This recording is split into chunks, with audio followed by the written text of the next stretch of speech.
मंडळी नमस्कार. आजच्या व्हिडिओचं शीर्षक वाचून तुम्ही जरासं आश्चर्यचकित झाले असाल. भाजप येथे हरणारच.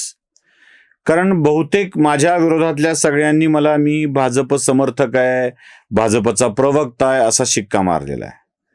बहुतेक या व्हिडिओच्या बघणाऱ्या लोकांना मी हिंदुत्ववादी म्हणून भाजपचं समर्थन करतो आणि भाजप हरणारच असं का म्हणतोय असं वाटण्याची शक्यता आहे. बरेच न्यूज चॅनल आपापल्या परीने आपापला एक्झिट पोल देत असतात आणि ते एक्झिट पोल कुठल्या ना कुठल्या सर्वे करणाऱ्या एजन्सीच्या सर्वेच्या आधारावर असतात. पण मी सुद्धा कोणत्याही एजन्सीचा सहभाग न घेता मी माझा अंदाज देतो आहे आणि तो अंदाज आत्तापर्यंतच्या अनुभवावर आहे. म्हणजे भाऊ जसा अंदाज देतात, म्हणजे कुठे जाऊन नाही न जाता जो अंदाज देतात तो अंदाज मी तुमच्या समोर मांडायला आलो आहे. सगळ्यात पहिल्यांदा एक गोष्ट सांगतो की आमच्यासारखे सोशल मीडियावर बोलणारी माणसं, यूट्यूबवर बोलणारी माणसं किंवा स्वतःला निवडणूक विश्लेषक म्हणवणारी माणसं किंवा सर्वे करणाऱ्या एजन्सीज या आपापला विचार व्यक्त करत असतात, भावना नव्हे. आणि जोपर्यंत ते आपला अभ्यास व्यक्त करतात तोपर्यंत तो सटीक असतो. पण ज्या दिवशी ते आपल्या भावना व्यक्त करायला जातात तेव्हा गडबड होते. बघा, अभ्यास आणि भावना यात फरक काय असतो? भावनेवर काही गोष्टींचा परिणाम होऊ शकतो, अभ्यासावर काही गोष्टीचा परिणाम होत नाही. म्हणजे उदाहरणार्थ मी सुशील कुलकर्णी, एक युट्यूबर, माझं उदाहरणच सांगतो, बाकीच्याचं कशाला सांगायचं. समजा मी भाजपकडून बोलतोय आणि माझ्या अपेक्षा वाढल्यात की भाजपनं मला काहीतरी द्यायला हवं. भाजपने मला विचारलंच नाही आणि मग माझा भाजपवरचा राग सुरू होतो. आम्ही इतकं बोलावं, भाजपने आम्हाला काहीच देऊ नये का? आणि मग भाजपवाले माजलेत, यांना फटका बसलाच पाहिजे असा भाव मनात येतो आणि भाजपच्या विरोधात बोलू लागतो. हा एक भाव असतो. हे जे सर्वे करणारे, अभ्यास करणारे मंडळी असतात ना, मग यांना वाटतं की उमेदवारांनी, पक्षांनी आपल्याला काम द्यावं. काम दिलं तर आपण त्यांच्याबाबतचा अभ्यास करून मांडू. मग तो उमेदवार किंवा पक्ष किंवा तो पॅनल काम देत नाही आणि काम दिलं नाही तर मग यांना मात चढलाय, यांना गरज वाटत नाही, यांना काय करायचं रणनीती ठरवायची याचं आवश्यक वाटत नाही. मग हे माजलेले आहेत, हे ओव्हर कॉन्फिडन्समध्ये गेलेत, हे पडणारच आहेत, असे काही राजनीतिक विश्लेषक, सर्वे करणारे बोलू लागतात. आणि म्हणून या सर्वेंचे अंदाज चुकतात. जेव्हा अभ्यासाला अपेक्षा जोडली जाते, अपेक्षा पूर्ती होत नाही तेव्हा भावना त्यात इन्क्लूड होतात आणि मग त्या अंदाज चुकवू लागतात. अंदाज चुकण्याचं कारण अपेक्षापूर्ती न होणे हे आहे. जरा पुढे जाऊया. म्हणजे काय आहे की आता भाजप इथे हरणार, ह्या अपेक्षा आणि भावना याच्या पलीकडे मी बोलतोय. मला इथे हरणारच आणि इथे हरू शकते हा विषय मांडायचा आहे. अर्थात याची कारण अभ्यास आहे, भावना नव्हे. भाजप जिंकावी ही भावना आहे, पण जिंकणार नाही हा अभ्यास आहे. कोणकोणत्या आहेत? 29 मनपाच्या निवडणुका चालल्यात आणि कुठे कुठे जिंकणार नाही आहे. सगळ्यात पहिल्यांदा मला असं वाटतंय की मुस्लिम बहुल भागात भाजपला यश मिळणार नाही. त्यामुळं भिवंडी आणि मालेगाव या 2 मनपामध्ये भाजपला बहुमत मिळवून या मनपा जिंकता येणार नाही आहेत. दोन्ही महापालिकांचं वैशिष्ट्य असं आहे की इथे मुस्लिम बहुसंख्य असल्यामुळे मुस्लिम मानसिकता सत्ताधारी कोण असावं ठरवते आणि कधीही कोणतीही मुस्लिम मानसिकता भाजपला सत्तेत येऊ देणार नाही. म्हणून मालेगाव आणि भिवंडी या 2 मनपा भाजप जिंकू शकणार नाही, हे एक वास्तव आहे. म्हणजे 27 पैकी 2 गेले, 100% गेले. मुंबई परिसरातील वसई विरार ही एक महानगरपालिका आहे जिथे मुस्लिम बाहुल्य कमी आहे. खरं तर वसई विरारमध्ये उत्तर भारतीयांचं वर्चस्व अधिक आहे, त्यामुळे भाजपला संधी मिळायला हरकत नव्हती. पण तरीही मी वसई विरार भाजप जिंकणार नाही का म्हणतोय? कारण स्थानिकचं राजकारण. हितेंद्र ठाकूरांच्या राजकारणाला तिथे बळ आहे. तिथे मराठी अमराठी हिंदुत्व यापेक्षाही स्थानिक राजकारणी प्रभावी आहेत. अर्थात तिथले सगळेच नेते पुन्हा भाजपशी संबंध तोडतील ही शक्यताही नाही आहे. त्यामुळे वसई विरारमध्ये स्थानिक इक्वेशनमुळं जिंकण्याची शक्यता भाजपची कमी आहे. त्यामुळं तिसरी महानगरपालिका भाजप हरेल ते म्हणजे वसई आणि विरार. चौथी महानगरपालिका भाजप जिंकू शकणार नाही असं मला वाटतंय. ती महानगरपालिका म्हणजे अकोला, विदर्भातली एक.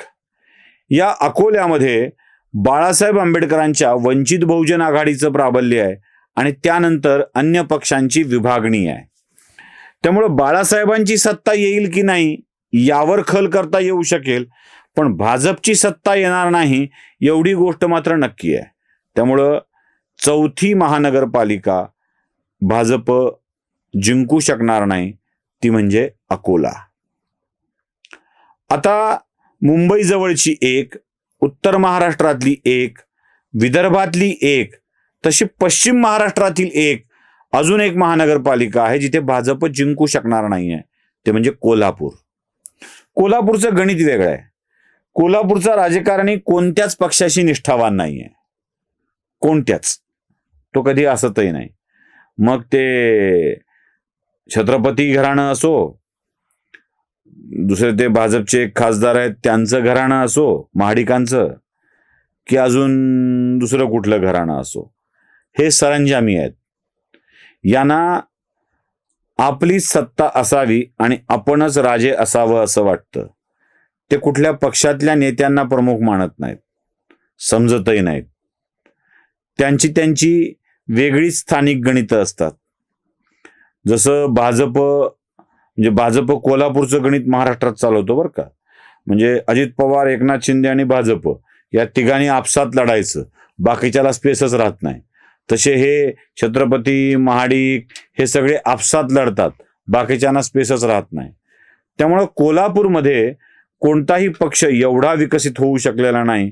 ज्यांच्याकडे प्रभावी राजघराणं त्यांना विजय, ज्यांच्याकडे नाही ते बिचारे गप्प बसतात. त्यामुळं चंद्रकांत पाटलांनी जंग पछाडून सुद्धा भाजप विजयी होऊ शकली नाही, हे एक वास्तव आहे. त्यामुळं कोल्हापुरात ही 5वी मनपा आहे जिथे भाजपला यश मिळवता येणार नाही. त्यामुळं 5 नक्की करा. 1 भिवंडी, 2 मालेगाव, 3 वसई विरार, 4 अकोला, 5 कोल्हापूर. या क्षेत्रामध्ये भाजपला यश मिळवता येणार नाही.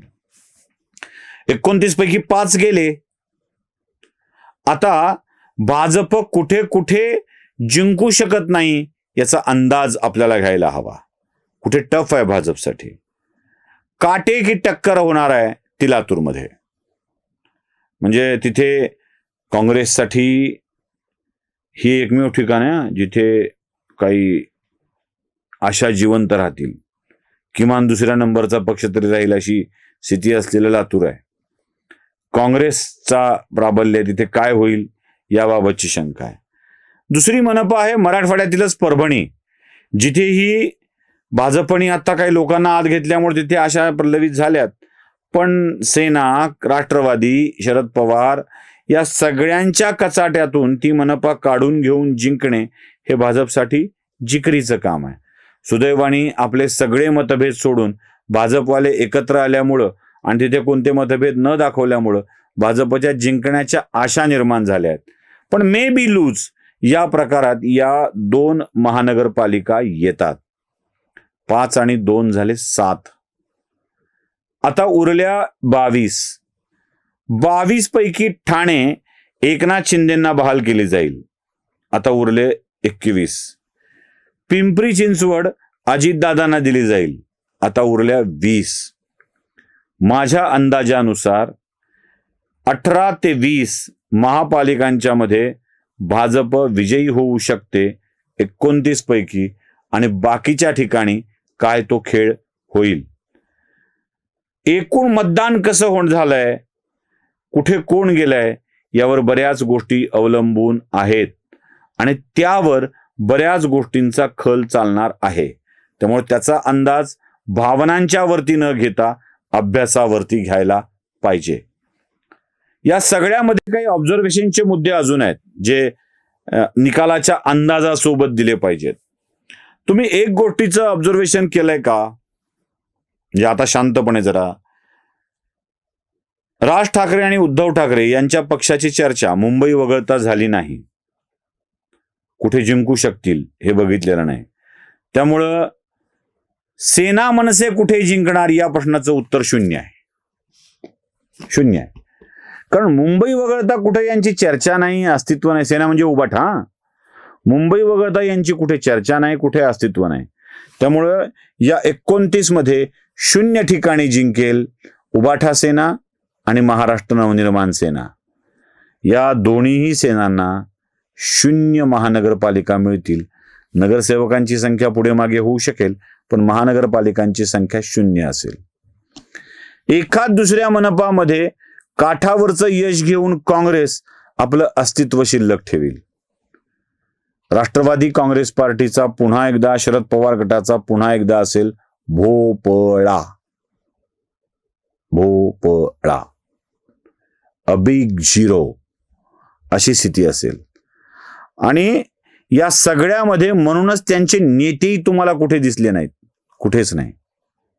म्हणजे असं एका दुसऱ्या ठिकाणी कुठे शरद पवारांची सभा झाली आहे नाही, सुप्रिया कुठे कडाडताना दिसल्यात नाही, जयंत पाटील कुठे प्रचाराला झळझळून सहभागी होते नाही, रोहित पवारांनी कुठे जाऊन सभा घेतल्यात नाही. हे सगळं नीट समजून घ्या, नीट समजून. आणि हेच घडणार आहे. हाच निवडणुकांचा अंदाज आहे. बाकी खरा अंदाज किती आहे, कसा आहे हे बघूया ना. आता फार फार तर 24 तासाच्या आत हे सगळं चित्र स्पष्ट होणार आहे आणि 24 तासांनी यावर भाष्य करायला आपण समोर येणारच आहोत. नमस्कार. जागृतीचा विधायक बुरुज